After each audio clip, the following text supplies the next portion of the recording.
Hello YouTube, it's me. I am not centered the way I want to be. Okay, today I'm Courtney from the past because we are going back to September of 2024. One of the best reading months I have had in a very long time.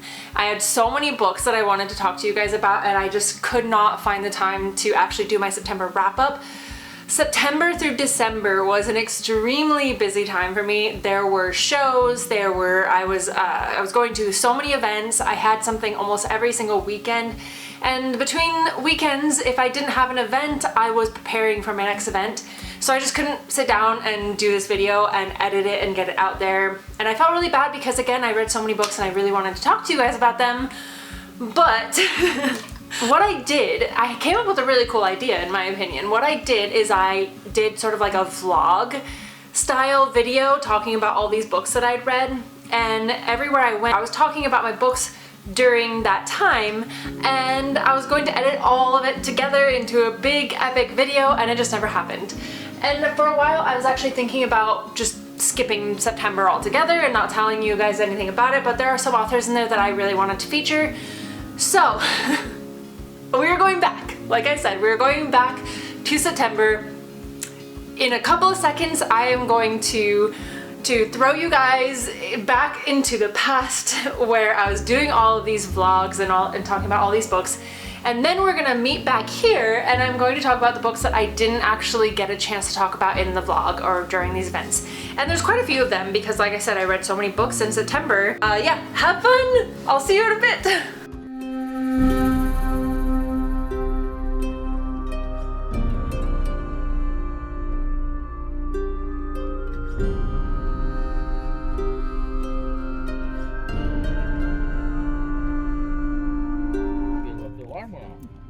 We're in Jerome, about to go eat at the Haunted Hamburger. Were you seeing some guy staring at us? Yeah. There's somebody staring at us from this apartment building.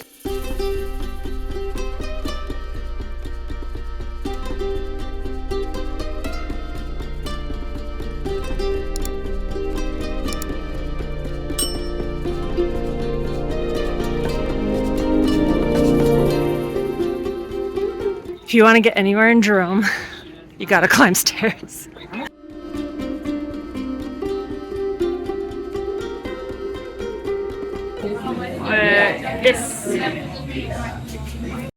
So we're at the Haunted Hamburger. Supposedly this place is actually haunted. You hear that? Sounds like there's people behind. So many voices! So many voices!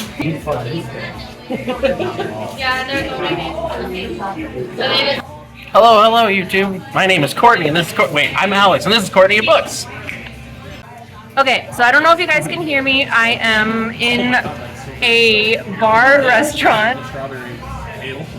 But I thought I would give you guys my September wrap up while I am doing things around Jerome.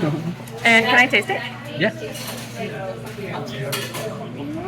I just love that you can actually taste the strawberries. So I'm doing my September wrap up and I'm just gonna start with the first book that I read in September, and that was Slashed, and that is a novella about basically this girl and her friends go to a haunted house. Holy shit, love it. Look at this haunted Bloody Mary. Oh my god. It's pretty good. Get into this Bloody Mary. And get some burgers. So Slash is about a group of friends that goes out for Halloween to a haunted house that is supposedly one of those haunted houses where the haunts can touch you. And I've seen this movie, it's called Haunt, and it's literally the same thing where these kids go to a haunted house in the middle of nowhere and they are under the agreement that the haunters are allowed to touch you and allowed to like scare you and they like physically interact with you. But turns out that there is a serial killer in this haunted house and it is just like finishing off all of her friends one by one. But all the survivors think it's fake, and so nobody's thinking much of it because it's a haunted house. Like if you see blood on people in a haunted house, you're not gonna really care. Turns out it's all real, but this girl doesn't find out till the very end. She gets really turned on by the guy who is offing all of her friends. I'm torn between saying sounds like a great woman and What? But anyways, so like, you know, it turns out she has a very steamy moment with this guy in the haunted house who's like wearing a mask and he's like super sexy, and they have a moment. And then she, I guess her plan was to seduce him so she doesn't get murdered, fake murder. So that happens. She gets out of the haunted house, finds out all of her friends are dead. For some reason goes home and showers, like it's totally normal.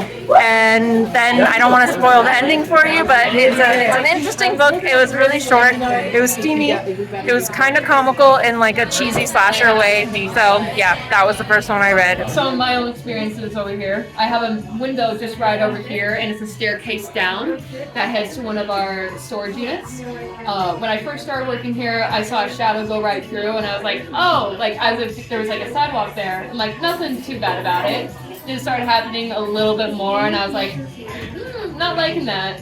And I was saying earlier, we have a dining room that goes to our upstairs like dining room area. I will take people up and down those stairs, and as I'm coming down, I'll feel a little chill at my neck. I'm like when you're not even thinking about it? Yeah, exactly. That's creepy. And the kitchen's right there. Yeah. So it's a little warm, so why would I don't Just can't feelings. explain it. Yeah, and I also have a backstory of our hammer stuff. Do you want to know about that? Yeah. Yeah, so back in the 1910s when this building was first created, it was a boarding house for the miners who'd come in out of state. But when that Spanish flu hit us pretty hard after our fires and our landslides, our asylums and our hospitals were overflowing pretty bad at that point. So they dedicated this building and the one right next to us to a safe haven for the sick and the miners. Okay. So back 30 years, when we bought the building, we started construction work on it. The construction workers started realizing that they were losing their hammers or like misplacing them. They're like, oh yeah, it's just misplacing, blah blah blah, nothing bad. Wasn't until a few years afterwards we found them all downstairs in one big pile, and we have them hanging up in our hallway right now.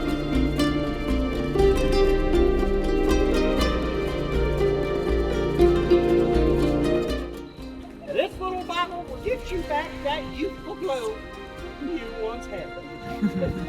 Why, you should have seen my wife who's back home in Kansas City. Good morning. We are staying in, I'm pretty sure it's just a trailer park. I guess for some people it is a permanent place, but for others it is just like a temporary place for people to stay. And we are staying in our friend's trailer for free, which we're super thankful for, instead of having to pay a ton of money for hotels, which are super expensive around here, especially around Halloween, because we're in like a haunted area, so everyone wants to be here, I guess. But also, we are not in Jerome right now. We're right outside of Jerome, near or in Cottonwood. We're in Cottonwood. We're in Cottonwood. This is Old Town Cottonwood. Yes, Old Town Cottonwood. This guy likes to wander around in the morning before everyone wakes up, especially if it's an area we don't know. And he found this place. It's a cafe, you said?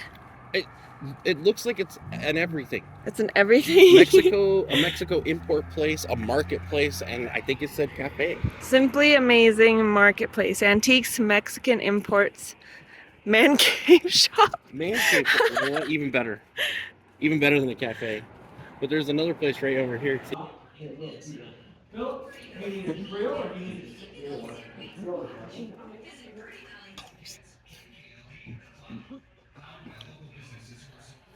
Our irons from back in the day when they couldn't just plug it in. It's just like literally a metal slab that they heat up and use to iron their clothes. Oh, here, I was gonna say you should get this.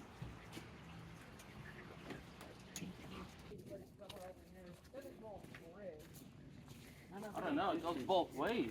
Because they did say there was a bridge, but that way too. There's a log over there. This is it. We're at our photo shoot location in Cottonwood. This is about as much greenery as you can find in Arizona, without going like all the way up north to like Flagstaff and Sedona and stuff. This is like a little in-between point. So we're gonna be shooting our little pumpkins, and I'm gonna do a little book photo shoot, and it's gonna be fun.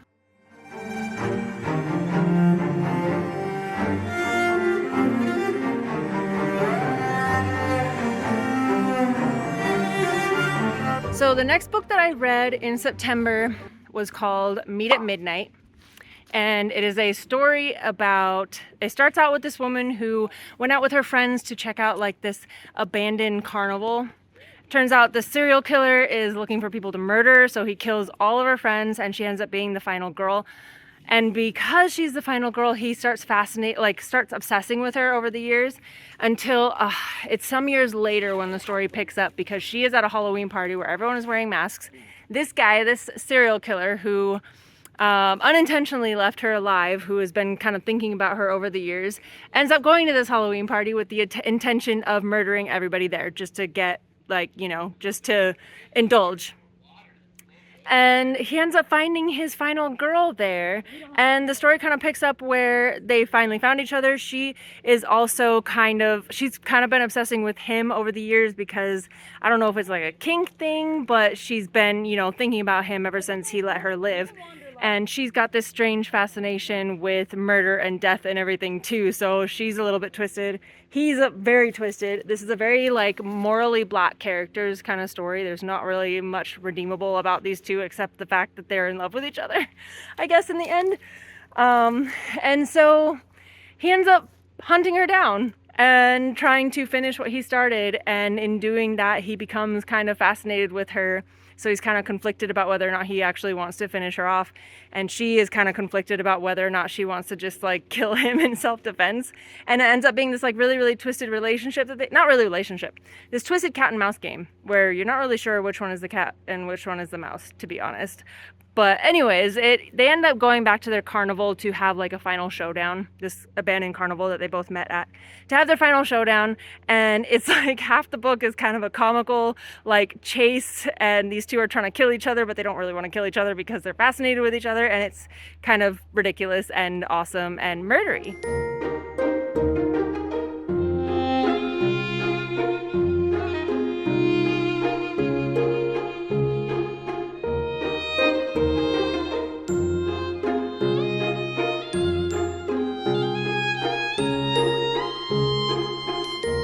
The third book that I read in September was called Come Out Wherever You Are, which is a horror erotica story that is about this girl, and I can't remember the names because I'm on a hiking trail right now and I don't have my book where I write all that stuff down.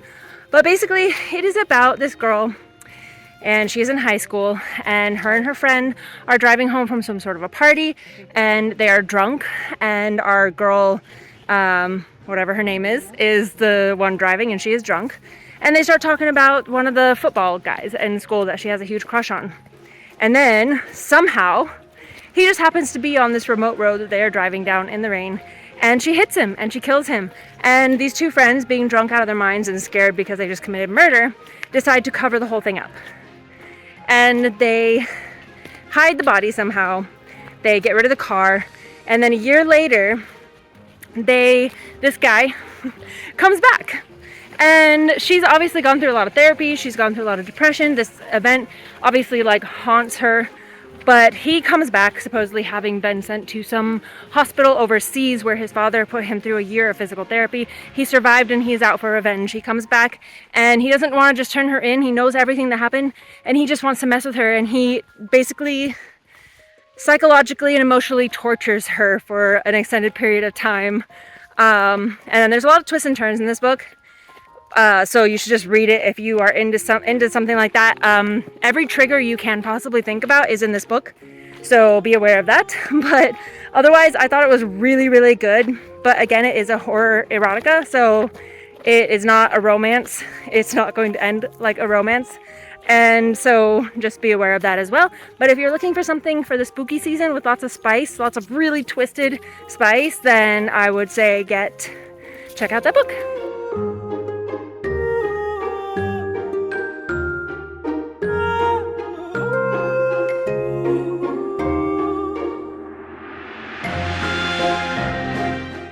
Now we're heading back to the car. We're going to go to our trailers. We're going to change our clothes. And then we're going to head back to Jerome during the day, do a few more photo shoots there, eat some food, drink some drinks, and do Jerome stuff. Found a boba place. No matter where we are, I will find the boba place. Ooh. Having boba with my friends.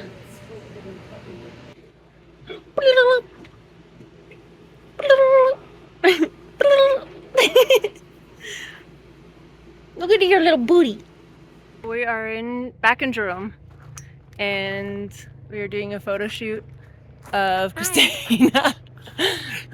We're also shooting my shirt. Yeah. Eventually, that is the one I designed for Wicked Tides. What'd you do? I hurt myself today. So while she's putting her fangs in, I'm going to do another book.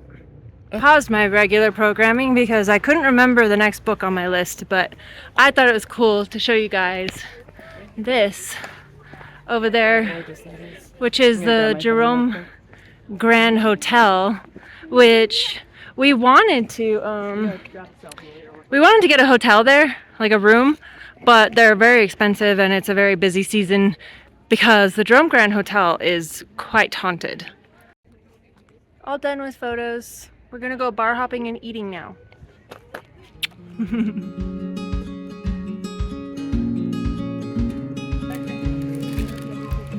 There's those places where they do on the streets. No trace. Yeah.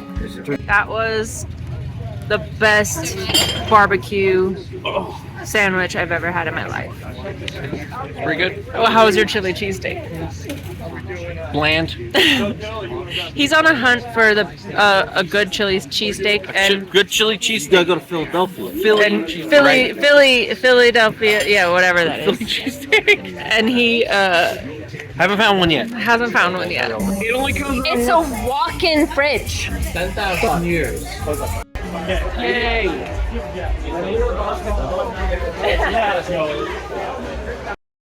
So I'm no longer in Cottonwood and Jerome. I came back. I waited a couple days, or I didn't wait a couple days. I was hard at work because this is the weekend after Jerome, and I had to do a convention, which is Artists Assemble Horror Fest. So that's where I am. I'm behind my booth at Artists Assemble. And because I have no time otherwise, that is your third one. You need to stop. Anyways, so because life has been ridiculously busy lately, I have decided, like I said in Jerome, that I'm just going to be like interspersing my September books that I've read with whatever I am doing at the time. And today I am at a horror convention. If you didn't know, I do artwork.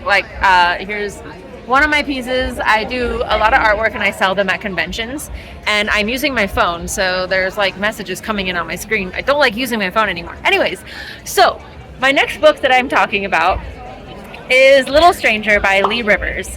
And this book is a taboo romance. It is about two step siblings, and they're both came from foster care, I believe.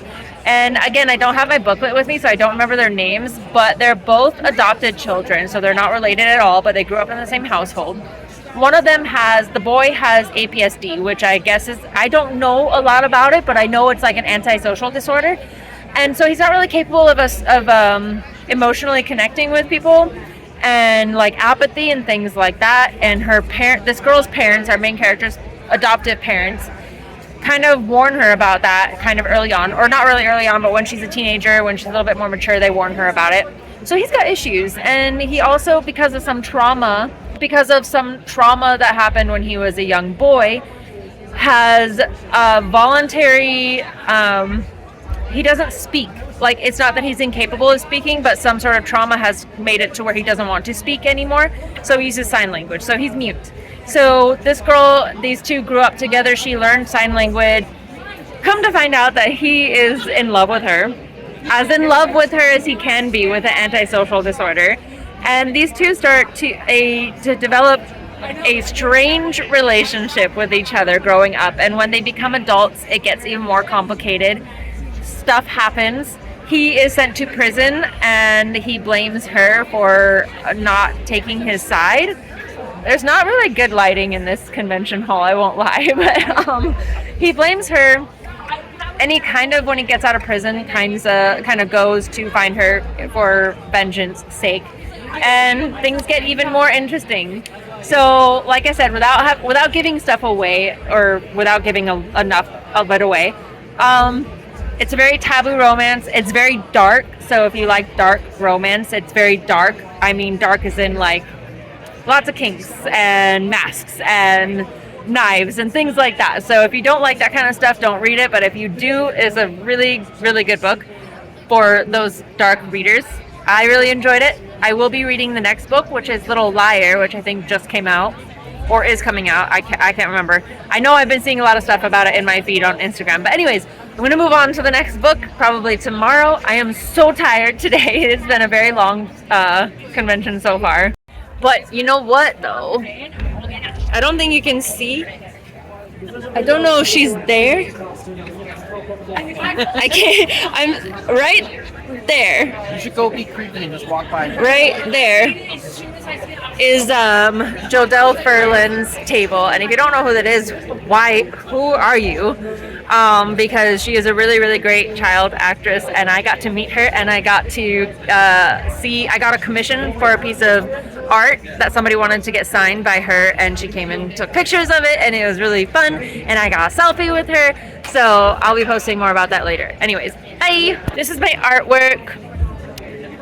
That is my fiance or something.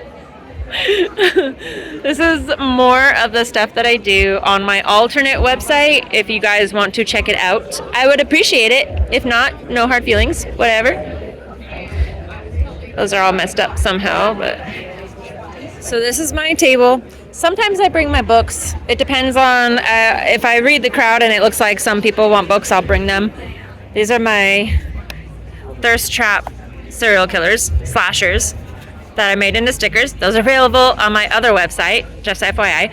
If you don't know Horror Show, you should go check them out on YouTube because I am in their movie from last year, which is called Dylan's New Nightmare. Super, super good movie if you're into Nightmare on Elm Street.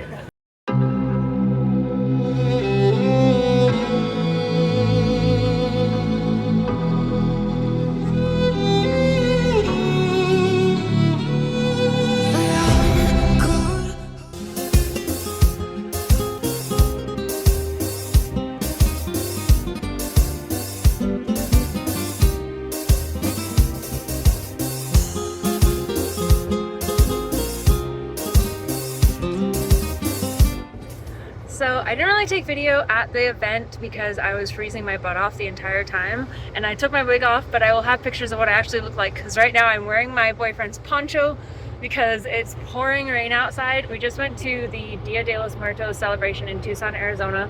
Since I'm in makeup, I thought it might be fun to do. This is the right way, right? Because those are spikes. You know, I just don't know how well the spikes work. That's what freaks me out. Anyways, so I wanted to just do a really quick little book to add to my September reading wrap up. My hands are frozen right now, so I'm fidgeting a lot. I'm going to do a really short one, and it is Stranded.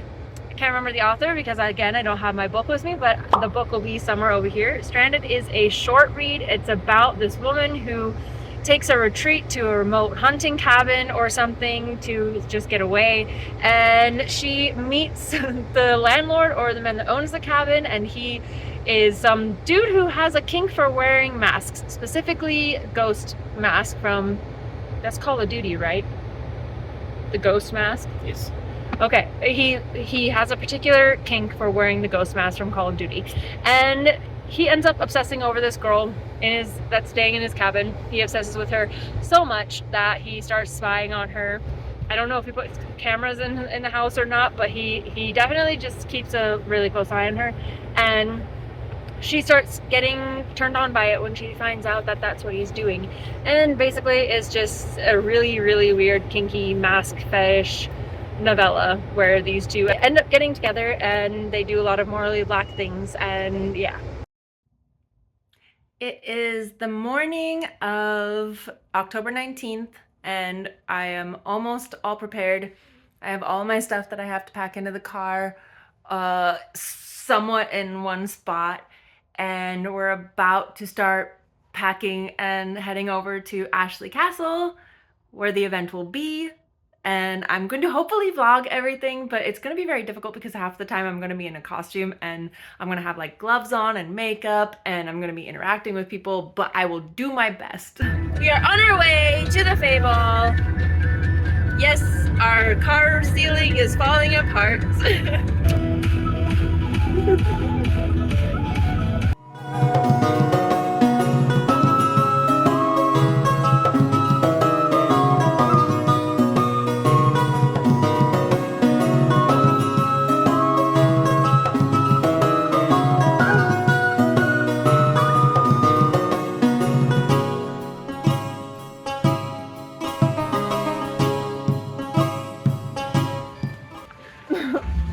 I'm in my makeup.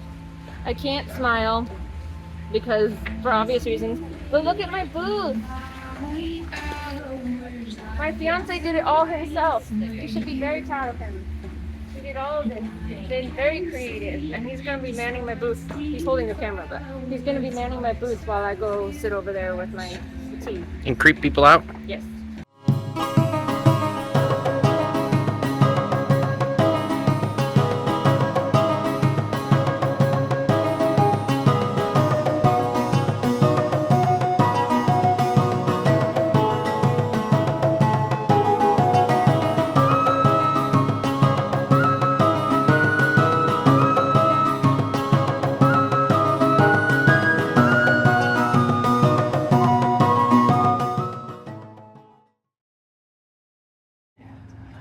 I am at my next event, which is an author signing event. So I'm here with a bunch of other, like, most of them are romance authors, I believe, but I think it's just in general an author event. And the room is very small, but it's very, like, there's tons of authors in there squeezed into a very small space. So hopefully we get a lot of traction here at the hotel. But basically, I am still doing back-to-back events. So I'm gonna go over one more book for you guys before we get started. Maybe I'll do two, we'll see. That book is Sick Little Devotion, and it is a taboo romance. It is about the stepbrother who is very obsessed with his stepsister. They get separated for certain reasons. I believe he gets kicked out of the house. Don't quote me on this, but he gets kicked out of the house at some point. And she is forced to live in this house protecting her younger siblings, and like refuses to leave even though she's like an adult. He comes back into her life much later, even though he promised to protect her always. So she's very, very angry at him because he promised to protect her and he ends up leaving. She doesn't understand why because they're kind of young at the time. And he goes out and he makes a name for himself. Not in the great way because he's kind of breaking a lot of rules, but he goes out, he makes a lot of money, and then he comes back for her. And again, it's a darker romance. I liked it. I don't remember the stars that I gave it, but I would recommend it for somebody that likes taboo romance. So again, that Sick Little Devotion. I don't remember, I don't have my spreadsheet or anything with me, so I don't know the author or anything off the top of my head, but I have the book somewhere around in this area or this area. So, is that my water? What's up here? You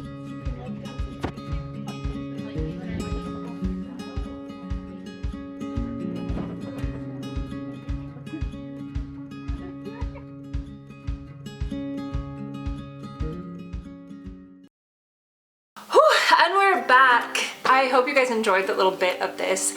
I didn't get nearly as many books finished in that time that I thought I would when I was creating the video in the first place. So we are going to go over, oh my god, there's so many. We're gonna go over the books that I did not include in the vlog. I'm just gonna finish off this list. This is the list. These are all the books that I read, the ones that I didn't include in the video that you just watched. And we're just gonna get right into it so this video isn't 2 hours long. So the first book is called Ship of Dreams, and I did actually talk about this book in another video, in my pirate romance video that I did for Talk Like a Pirate Day. It is by Elaine Leclaire, and it features Alexander. That's not how you say his name. How do you? Alexander. Just don't listen. We're gonna cut that. And Rosalind. So basically this is, I'm trying to remember correctly because September was quite a while ago. And for a reader anyways, for a reader with bad memory. So Ship of Dreams is about this woman, Rosalind. And she is on her way, she's on a ship, and she is on her way basically to meet her future husband. She is sort of in a arranged marriage, so she's on her way. Their ship gets attacked by these French pirates. The captain of the ship is named Alexander, and he captures her and basically is like, I want you to basically be my concubine. And the rest of his crew is like, you need to just listen to him, be his concubine. By the way, she's lying about her situation. She's lying about who she is because she's afraid if she tells him who she is, because she's a noblewoman that, and like who she's going to marry, that is going to impact how he's treating her. So she's lying about who she is. And he wants her to distract him, like I guess be like the light in his life that keeps him from all the darkness, and his crew wants her to do the same thing. They're all telling her like just distract him, just be good for him, like be happy, because then it'll make him treat us better. So it kind of like goes into this whole thing where she's being very dishonest about who she is, but she's slowly starting to fall in love with him, and he's very pushy and very like pushy in a good way, in my opinion. It was very pushy in a good way. And throughout the book they speak French. I mean, it's written in English, but it is made very clear to each other they speak French. I know that their relationship was a little bit slow burn. She is very attracted to him, but like really suppresses her feelings for a good majority of the book. And it gets to the point where they eventually figure out that their feelings are mutual. Stuff happens. Like, I could go more into it, but that's basically the gist of the book. I just really liked it. I really enjoyed it. Anyways, we're gonna move on. The next book I read is The Killing Game by Sage Mitchell. I have been following this girl on social media or on Instagram for quite some time, before she even said anything about writing or publishing a book. Or maybe she did, but it was very vague. So I was actually really excited to see her book actually come out. And at the time that it came out, it was kind of funny because I was on one of my kicks where I was reading like slasher romance and stuff like that. So it kind of came out at a perfect time, and it came out on Friday the 13th in September, so it was just in time for me to start reading all of my Halloween romance books. This actually is not classified as a romance. It's technically an erotic horror. So if you don't really know what that is, it basically means that it doesn't have to have a happy ending. It's more like horror with erotic elements. And that's kind of what this was. It reminded me very much of like Scream. It was kind of in the same vein of like those slasher films, and it's kind of every slasher romance reader's dream, because our main character, and I actually don't remember their names, I don't know why I don't have it written down, but our main character is very spunky, very like knows herself. She's very, you know, very comfortable in her own skin. She is a survivor of this series of killings that happened when I believe she was in high school. And again, it's been a while since I've read this book, so I might be getting small details wrong, but I think it was called like The Senior Killer or something. And so she is kind of she's kind of like, what is her name from Scream? My brain is like all names vacated. Sydney. She's kind of like Sydney in that she survived this entire like ordeal, and the killer kind of comes back to bite her in the ass, literally and figuratively. I actually don't remember if he actually bites her in the ass, but I know there's some kinky shit that happens in this book. Her and her friends kind of go on this retreat to a kind of remote-ish cabin, and she is a writer of slasher or erotic romance. I cannot get words right. Dude, guys, what is wrong with me? She is an author of erotic horror. So anyways, they're at this cabin with all of their friends, and killings start to happen again.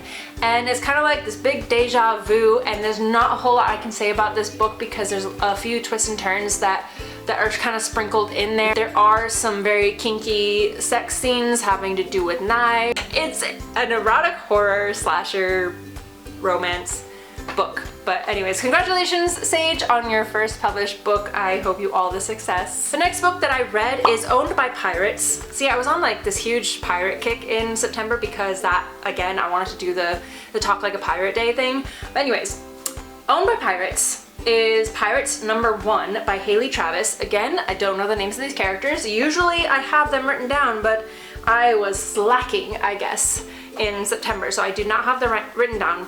It features this very young virginal woman, and she's very abused by her father. Like, he is a total dick, and he is very much like you're just a burden on this family. And she is so sweet, and she's kind of one of those people that just takes it laying down. She doesn't really fight back. She is physically and emotionally and verbally abused by her father and her mother. Kind of seems like she's dealt with it her whole life, so she really doesn't stand up for her daughter.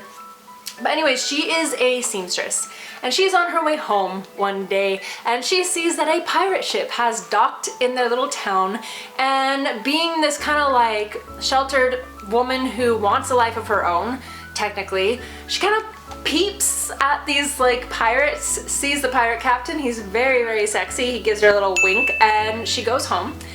And goes home to her father being a total dick to her, and basically I guess like he's trying to marry her off to get her off of his hands, but at the same time he's such an asshole that he spreads all these rumors about her that makes men not want to marry her. So she comes home to this whole slew of, you're just a burden on this family, you eat too much, even though she's super skinny, she cannot eat that much.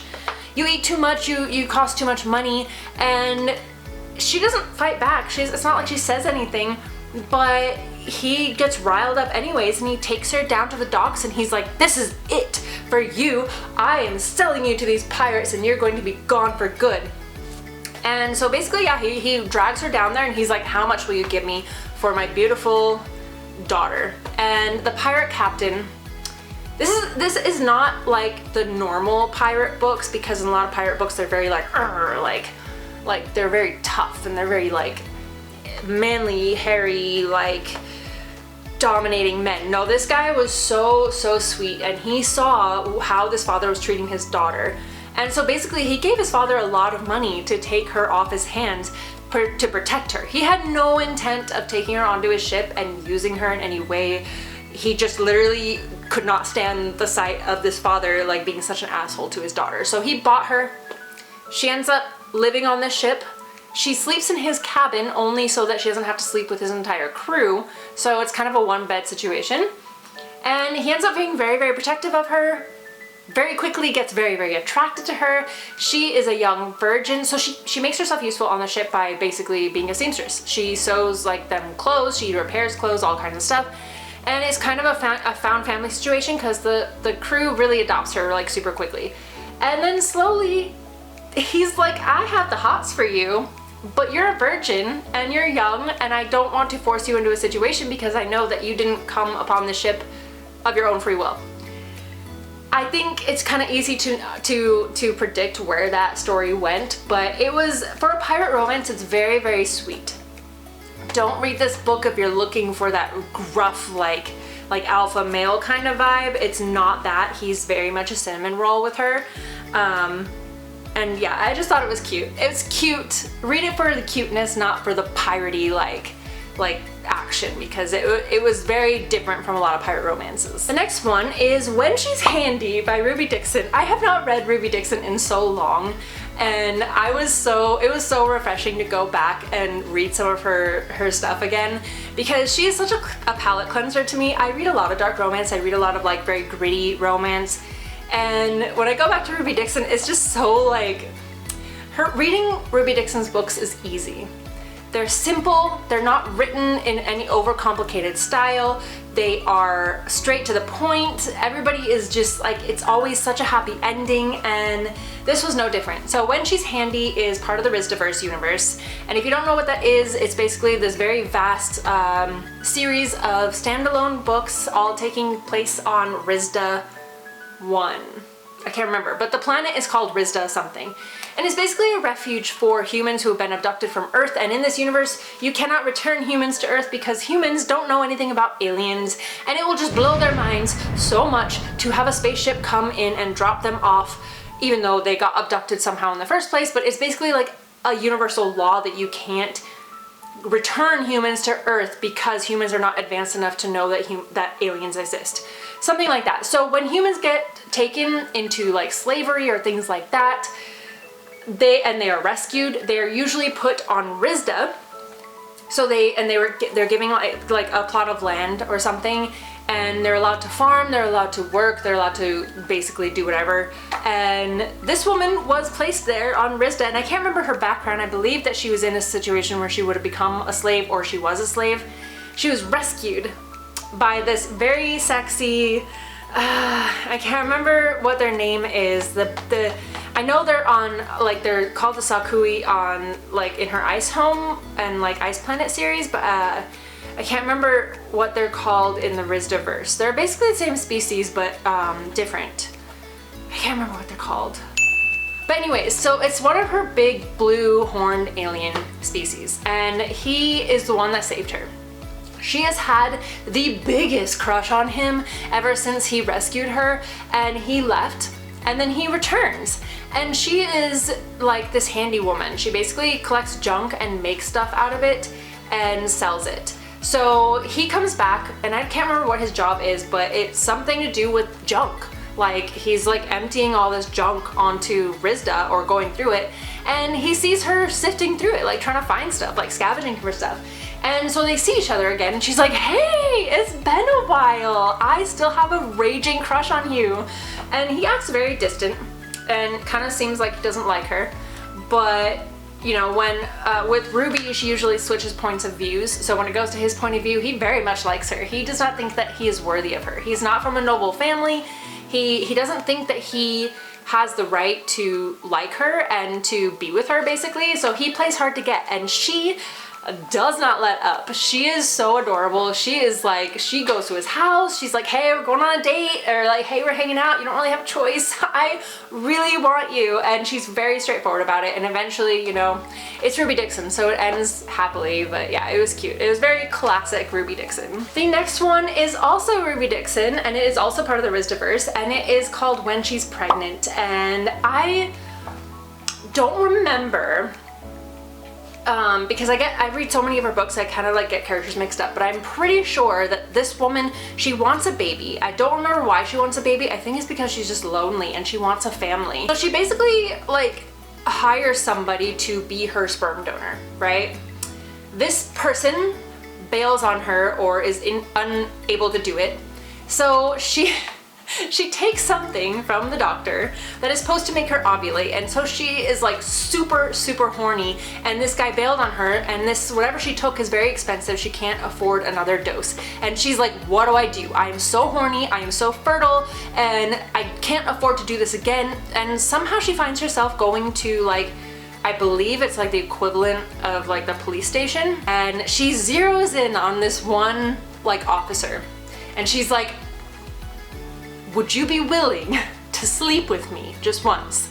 And she explains the whole thing. She's like, I'm gonna have a baby. If we do this, hopefully I will have a baby. You have no obligation to like pay attention to it. You have no obligation to even say that you're his father. You have no responsibilities, but can you please put a baby in me? And he's like, you're super attractive. So yeah, he's very nervous, by the way. Like, a lot of her characters are very cinnamon roll characters. So he's very nervous. He's very like, I don't wanna hurt you. And they end up doing the thing, and they both love it. And then when they're done, she's like, okay, nice to meet you. Thanks, I will not be in touch, bye. So she leaves, and he's like, I really like her a lot. So he tries to court her after the fact. And eventually it gets to the point where he's courting her, and he basically confesses, he's like, I want to be a part of this like this child's life. I would like to start a family with you, if that is okay. And yeah, so again, it's Ruby Dixon. It ends very happily, so you can guess where that goes.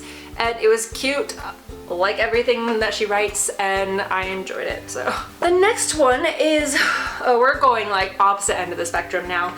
Carving for Cara, and this was a novella, I believe, and it's by Melissa I can't read my own handwriting, but the book is going to be either on this side or this side of the screen, so you can see it yourself if you want to check it out. And Dana Leigh. There are two authors, Dana and Leeann. Again, it'll be somewhere on the screen so you can see it. So this is a Halloween romance, and that very loosely using that term. And it is about Cara, who goes out to a Halloween party, I believe, and actually she goes to quite a few Halloween parties. This girl is like, she has got some stamina that I do not have anymore. They're going to a Halloween party like every night, and they are getting smashed like every night. Before one of these parties, she goes into, I can't believe I'm remembering this actually, she goes into a coffee shop. She sees this super sexy guy sitting at a table. He is like some sort of secret agent or something, because this book does switch POVs, so I believe he is some sort of like secret agent, right? So he is like on his laptop doing something. He sees her right away when she walks in, and he's like, yummy. She sees him when she walks in, and she's like, oh, yummy. So they're kind of like eyeballing each other the whole time. And then she leaves, or he leaves, or something. And then she goes to a party. This guy, with all of his resources, because he's some sort of agent, decides he's gonna start stalking her because he's like now obsessed with her. So he starts stalking her. It's one of those situations where he's like, I can feel the darkness in her soul and it calls to me. So he's like very much like, I'm gonna bring it out in her. She goes to this party. She gets smashed. She gets herself in a little bit of trouble with her ex-boyfriend, and it kind of goes through the entire party, who she's talking to, what she feels, and the whole time he has a mask on. That's wrong. Okay, so she goes to a party. Something happens with her ex at that party. She goes to another party the next night.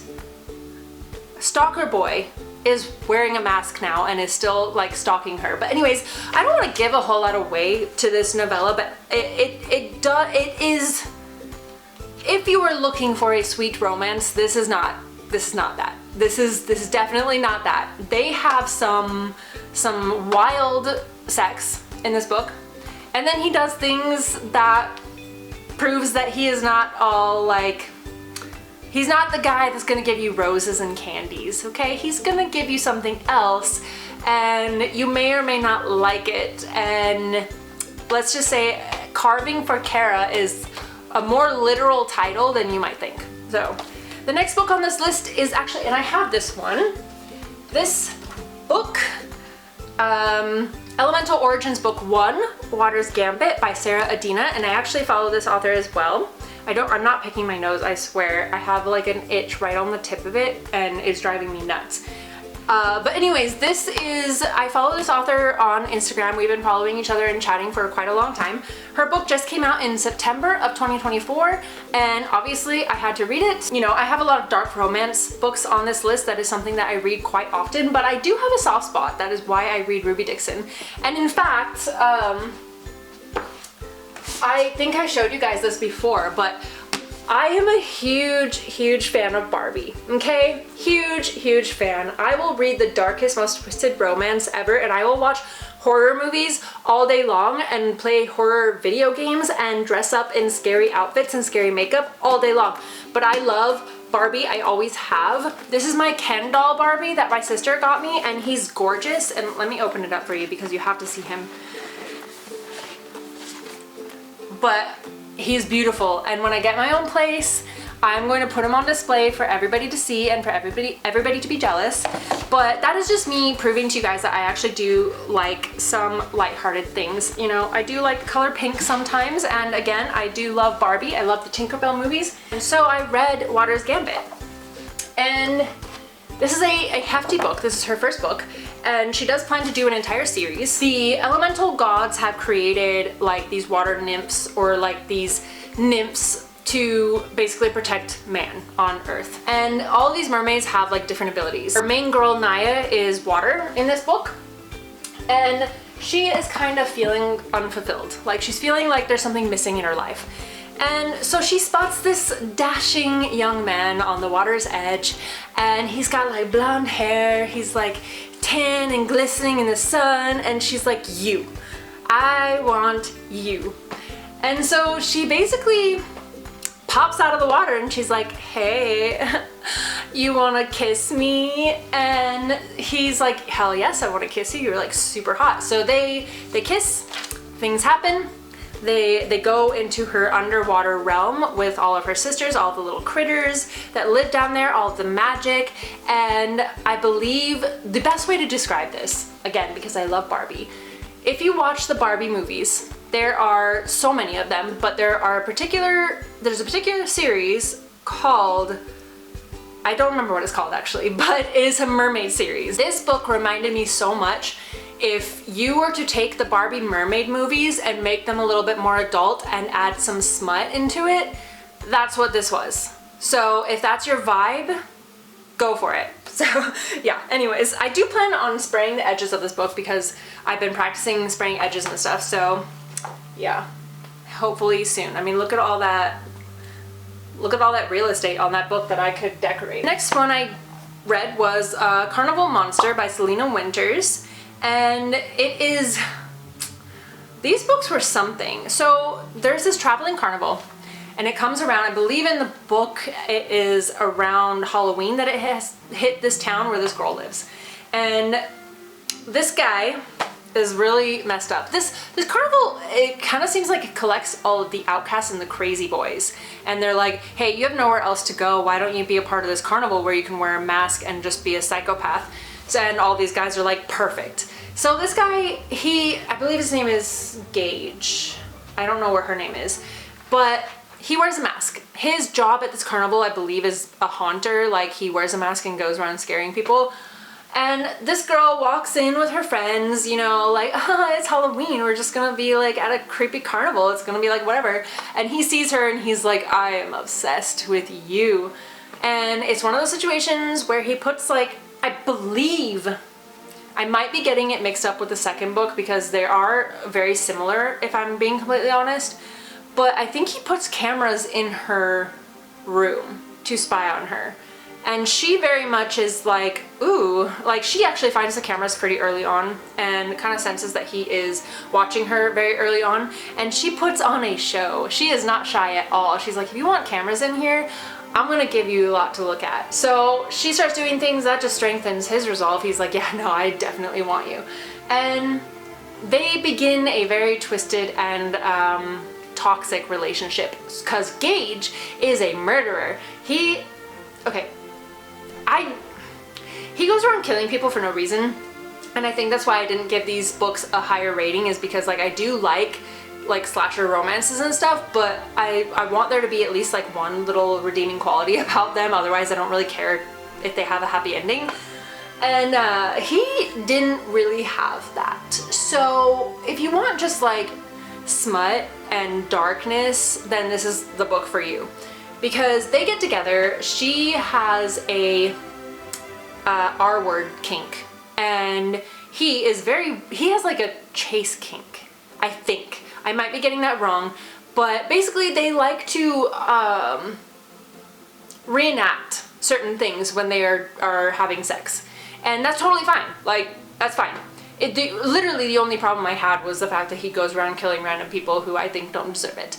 But anyways, so they have this really twisted relationship. They both have quite a bit of darkness in their souls, either from their past or something else. And so they kind of fit together very well, very badly depending on your perspective, but very well. And yeah, that was, I mean, if you like masked men running around in the woods, chases, and certain kinks, then this is good for you. I did enjoy Carnival Monster enough to go and read the second book, which is Carnival Nightmare. I don't usually say like whether or not I really disliked a book on this channel, but I did not like this book. And I mean, I'm gonna read the third book in the series, which I think came out like somewhat recently, because I liked the first book enough to give the third book a chance, but I did not like the second book. It is very similar to the first book in that this girl comes to the carnival and it focuses on this guy, his name is Cade, and he's introduced in the first book. He is basically the handyman for this carnival. He fixes all the rides and he is obsessed with it. He loves fixing rides and he loves his tools, and if you read this book you will know what I mean, because he loves his tools. It's very much the same in that this girl comes into the carnival, she's kind of an innocent, and he immediately gets very obsessed with her. I can't remember if I don't think he puts cameras in her home, but he does break into her home at some point while she's sleeping. I don't remember where that went, but that is something that he did. He does stalk her, like he stalks her to like the coffee shop and things like that. She notices, and it's kind of one of those situations where he awakens something in her, because like I said, she is like kind of your typical innocent virgin, and he's like this big muscly tattooed like grease on his hands kind of guy. They repeatedly go back to the carnival together where he just blows her mind, and 90% of the time he's using his tools. No, not the tools he was born with, no, the other kinds of tools, the tools that he collects and loves so dearly. And it was long, descriptive, and yeah, I'm not gonna say more. If that floats your boat, go for it. It didn't float my boat, but we're all different, so. Next one that I read is Space Pirates Prize. I believe this was also a novella, and I actually thoroughly enjoyed it. It was cute. It is a somewhat enemies to lovers. It's by Sydney Summers, and we have this woman who is some sort of an agent or something, and she is undercover or about to go undercover to catch somebody that these people have been after for a long time. So basically she poses as a human slave at an auction, and her hope is that the guy that her agency is after will purchase her, and she will be able to be undercover to get him in something. I can't remember. But another alien, actually I don't think he's an alien, I believe he might be a human. He is a pirate that she has come in contact with before because she put him away. She was the agent that put him away for something, so he does not really like her, but also hasn't been able to get her off his mind for quite some time. And he just happens to be at this auction, and he finds her and he's like, I'm gonna screw this up for her. And he purchases her, and she's like, what are you doing? I am undercover. I have to be that guy's slave, not your slave. And he's like, I don't really care. You ruined my life. So he buys her, and I mean, like, the tension between them was great. The banter between them was great. They're both very attracted to each other, but they're also like very much playing with each other. I don't want to say too much more. It's just like, I think their relationship was really cute and really fun to read about. We are almost to the end, guys. I think we only have like 3 more.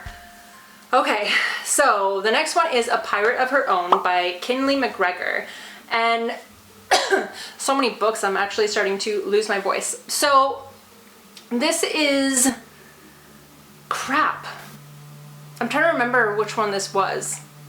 Oh, so she is basically a reporter, but during pirate time, so like 1700s-ish. And it's during, like, at this, I don't know if this is historically accurate, if women could even do something like this back then, but she's a reporter. Nobody takes her seriously because she is a woman, and she is trying to report on this notorious pirate who is basically a pirate who hunts pirates. And he's kind of become a legend, so like people don't really, you don't see him. People just talk about him. And he ends up just being at this event that she's at, and she recognizes him because she's put so much research into finding this guy on her own because no one will take her seriously and like actually help her. She sees him at like some sort of gathering because I believe she's some sort of a noble. And she approaches him and he's like, I think I know who you are. And he goes back to his ship and he kind of talks to his men, and he's like, she knows who I am. What do I do? Like, after this gathering, she is trying to escape her home so that she can sneak over to the docks and talk to this pirate.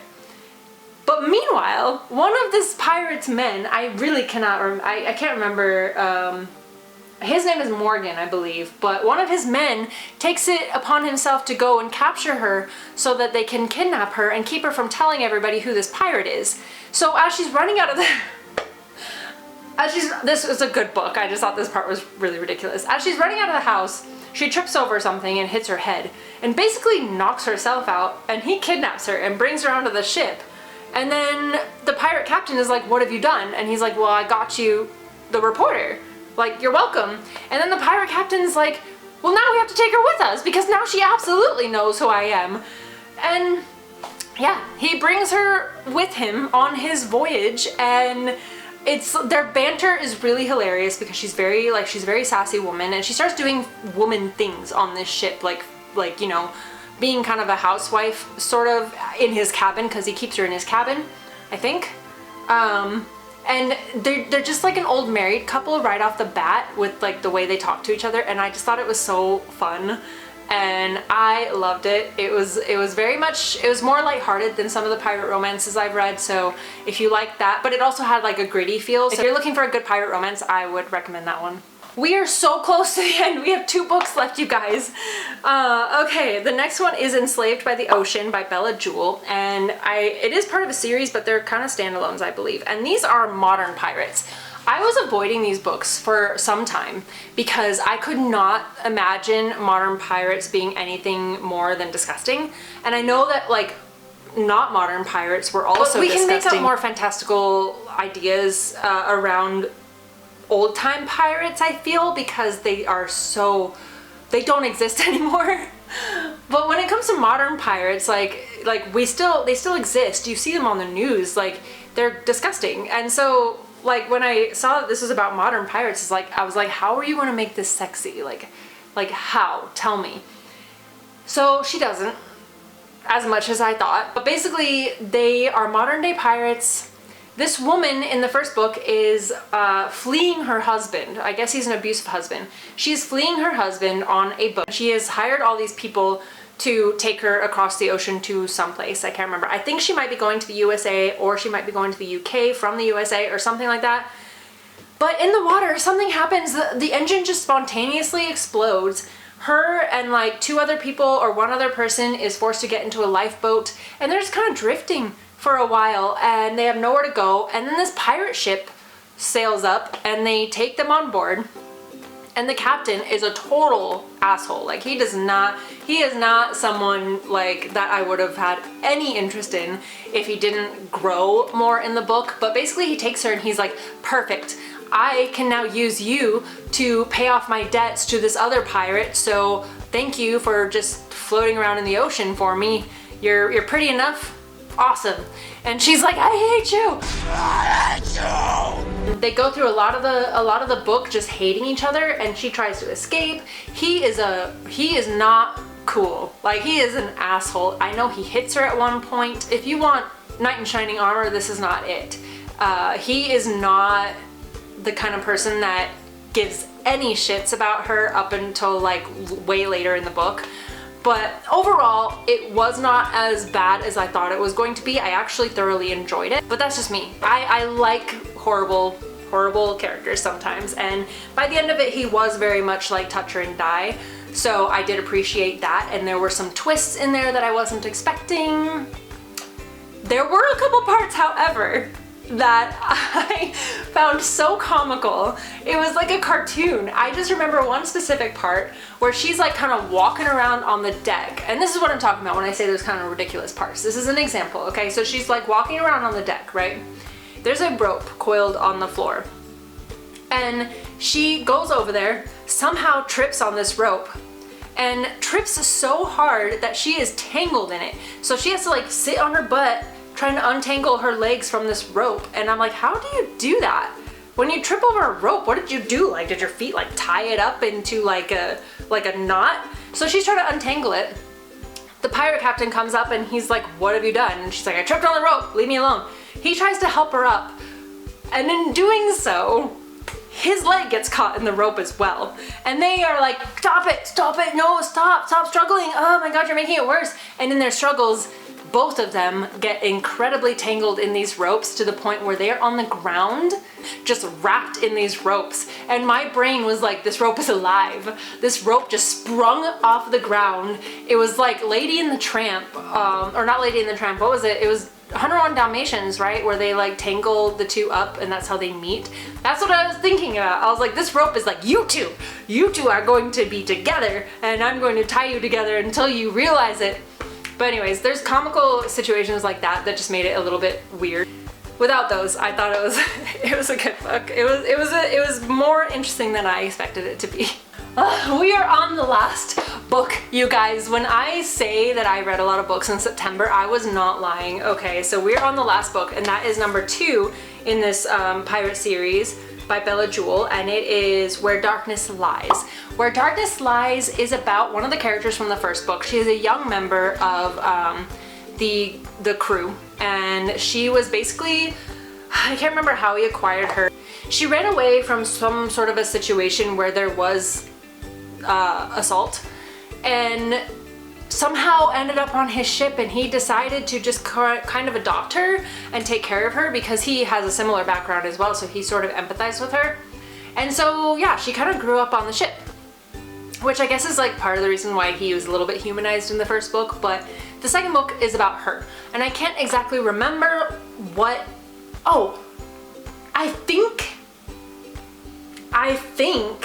The second book is about the captain's son, who is now also a pirate, and he has some sort of a vendetta against his father because of what happened between him and his mother or something like that. So he is like out to kill him, and because she is part of the crew, at some point he ends up kidnapping her, and he plans to use her against him, and it's about their relationship and how it blossoms between them, and they kind of have, you know, like I thought it was so similar to the first one in that he's trying to use her for different purposes and then he slowly falls in love with her.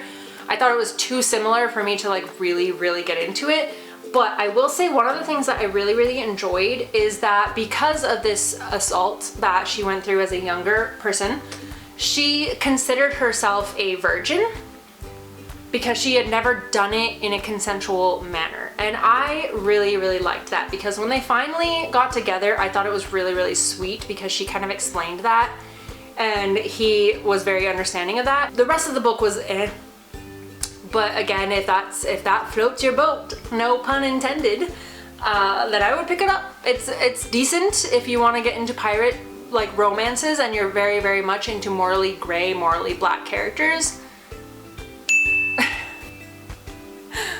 I cannot believe how many books that was, you guys. If you are still here, thank you. I appreciate you. Thank you for listening to all of that. I hope you check out some of these books, and I have so much more in store. I barely have picked up a book since September. That's why I haven't really had any wrap-ups. It's just been so busy and I just have not been able to sit down and read, and I've been focusing a lot on my writing as well, so it's hard for me to read when I'm really focused on writing. But anyways, I am reading a lot in this month of January, so I will have a wrap-up for January.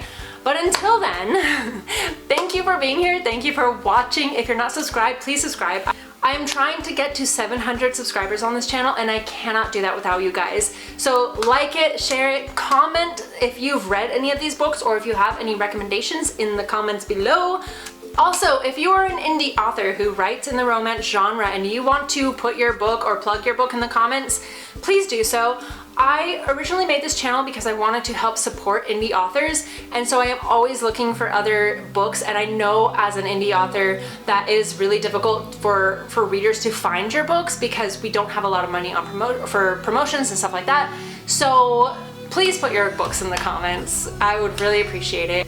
But again, thank you so much if you made it to the end of this video. I really appreciate it.